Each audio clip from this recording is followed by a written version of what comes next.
You mentioned Long Island and the fighters out here on Long Island, and it's incredible how big the sport is out here. Everybody talks about all the other sports. Hockey's become very, very big out here with some of the big-time draft picks we've seen. Last year, there were 6 Long Islanders drafted in the first 2 rounds. And Yep. you look at the NBA, you're looking at Harris, you're looking at all these different kids that are coming out of the NBA getting drafted. And then even the NFL, there were 3 Long Islanders drafted in the first 5 rounds of the NFL draft. So when you look at guys like Chris Weidman and all the different MMA fighters that come out of Matt Serra, and how far they've gone, not only in the UFC, some of the guys coming from Bellator. Do you see Long Island the place to be when it comes to MMA fighting? Absolutely. There's a hotbed of fighters out here with magnitudes of talent that just you can't find that anywhere else. The kind of just a dynamic that Long Island fighters bring. You would see that like maybe with Mexican boxers. You know, those guys are entertaining as hell to watch because they never quit. You know, and it's just Long Island is definitely the place to be if you want to be a fighter. There's definitely a lot of great schools out here to get you jump started to get your name out there. So how many how many trainers and owners have paid you to say that? Nobody at all, actually. I'm just kidding. I'm kidding. I'm just trying to stir up. Everybody, if anybody actually watches this show, this is who I am. I stir up trouble on this show. That's what I do. And if you guys want to punch me when you meet me, that's fine. I was a fighter too, but I'm cool. I'm outgoing. But when I'm here, this is my sector. And when I talk sports and I talk MMA and my thoughts to the growth of MMA here on Long Island, me and Anthony talk about this all the time. Not just Long Island, Queens, Brooklyn, the 5 boroughs. It's incredible when you look at some of the talent that is growing over here and some of the different schools. It's really and you know the big schools out here in Long Island. You know the names and as well as you know the names out in Queens, Brooklyn, and Manhattan, and even Staten Island. There are a lot of big schools throughout this tri-state.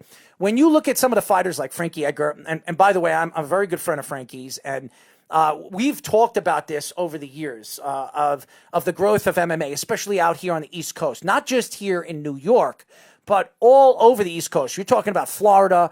We're talking about New Jersey, all the different places out here. What is your thoughts to being that you're a fighter, you want to be in the UFC, and what's going on with this COVID-19? What are your thoughts to the thought of some of these Long Islanders moving forward in their careers, not only in the UFC, Bellator, and some of these undercard organizations right now, the bare knuckle or tournaments that they have right now, Mike Tyson, coming out of retirement to fight in the bare knuckle tournaments. What is your thoughts to the upcoming fighters now here in Long Island? And give us some names, because you know a lot of fighters. You've seen them on the cards. What are the fighters that really peak to you that you see the upcoming fighters that are going to get an opportunity in the UFC, bare knuckle, or Bellator? Just to name a few right off the bat, Alpha Tor, who's actually fought a lot of times on Bobby Campbell's promotions and whatnot. He's definitely a fighter to look at, especially coming from where he came from, and now he's here on Long Island mixing everything up. And he's in the city too. I remember he's from Brooklyn, fighting out of there, and he's a hell of a fighter to be around. There's another guy, Jason Downer, Jamaica Funk. That's my boy too. That dude is like on another level of talent and sheer just absolute power out of that man. Watching him fight. Who else we got actually? Guys from like No Limits, guys from like Long Island MMA, and then high school Vamos. It is absolutely a hotbed, and all these fighters, everyone brings something to the table, which is insane. But there's actually a lot of fighters. Another guy that comes to mind, Andrew Stock, as well. That guy's an animal. That guy's a fucking beast when he's fighting out there. There's so many names to name. It's unreal, man. But all these guys, like, thank God I'm friends with some of them, because holy shit. Well, what are your thoughts to Mike Tyson coming back and getting into the bare knuckles? I mean, oh my God, I'm praying that we see that. Well, that is going to be like. Don't get me wrong. Like, I've had my criticisms about like BJ Penn coming back, Chuck Liddell coming back, and stuff like that to fight Anderson Silva. Even though Anderson Silva, he's still in pretty good shape and held up a good fight against Israel Adesanya. That was a pathetic fight, by the way. Pathetic. I don't know, man. I got my entertainment's worth out of that. Israel, and I had a lot of respect for Israel, but after his last two fights, absolutely pathetic. Absolutely pathetic. Yeah, especially that Yoel Romero fight. Yes. I can't forgive him for that. Pathetic. He should be. Anybody that paid to watch that fight was didn't get their money's worth. We paid to watch that fight. Oh my God! Like we rented it while in my brother's room. We all watched and sat and watched that fight, and I'm like, wake me up when the fucking fight ends. Like what is this? I remember because after the fight, Anthony texted me and said, "This is the guy that you like. This guy," because Anthony don't like him. Anthony I don't. Anthony don't like him. So, and I liked Israel. And then going into that fight, I was like, oh, he's going to kill Romero. I thought he was going to kill him. And then all of a sudden, you're watching the fight, and believe it or not, Romero held his own. And Romero, really in the later of the bout, I thought Romero had the last two rounds. I thought Israel was pathetic. He looked like a man versus, a boy versus a man. That's what it looked like, and it was pathetic. And I think the UFC, and I've said this over and over again, and I'll say it again, the UFC needs to find the next big superstars. They don't have them on their cards right now. I'm sorry. And we have a great fighter coming on the show in just a few moments. So I think we have him at 7:45 in the next half an hour. And he's a big-time fighter right now. He's moving up. He's a ranked fighter right now in the middleweight division. Yep. He's ranked 13th. And he's a good friend of, actually a family member of a friend of mine. So I look at the UFC, and Dana White needs to find the right product. And unfortunately, going around the country with Matt Serra is not going to sell us the product that you're trying to bring to the table. I'm sorry, it doesn't sell. It doesn't sell to me when you have Jose Aldo, who hasn't fought a good fight in 5 or 6 fights. He's been absolutely pathetic since the Conor McGregor knockout, and he shouldn't even be fighting a title fight. He doesn't belong there, and it to me, and we've said this over and over again, Dana White in the UFC only puts out a product that he likes, not what the fans want to see. And that's what I got to say about that. I agree. You know, there's time and time again when you see some fight matchups that really don't make sense. Like, they will make sense on paper, but it's definitely not what the fans want to see. I mean, you know, and it goes back to the whole the Justin Gaethje, Tony Ferguson. Why did Tony Ferguson have to defend or even fight again for an interim title? Love you. I love you, man. First off, team gratitude. No, team gratitude. I was screaming about that. I'm like, why the fuck does he why does he have to defend it against Justin Gaethje? And don't get me wrong, Justin Gaethje is an incredible fighter. Yes. You know, both those guys are, but it's like, Tony's been there, and I get it. They've been trying to book that fight 5 times. But at the same time, it's like, I get it, but at the same time, I don't want to get it. Yeah. I don't get it. I don't 2 like weeks. 2 weeks to train against Justin Gaethje when he was training for Khabib. Mike, just so you know. Exactly. Mike, just so you know, okay, this is another little, baptism into unfortunately being on this show that everybody's got to deal with because, I love you already, Mike. Me and you are pals. He thinks Team that gratitude. he thinks you just proved a point. He thinks that you just proved a point that he keeps pushing. Team His gratitude. point is not the fact. His point is not the fact that it is a fact that he not only should not have been defending the belt against Gaethje, but he feels that the fact that he lost, he shouldn't have fought. That he lost. Yeah, he shouldn't have fought against Gaethje. Okay, that it was basically a setup for Ferguson. Absolutely. When Ferguson agreed to go in there. He agreed to go in there, and we've said this over and over again. Nobody put a gun to his head. He agreed because he needed the money. The guy has not been in the octagon for over a year. The guy needs money. He's running from aliens, okay? I mean, seriously.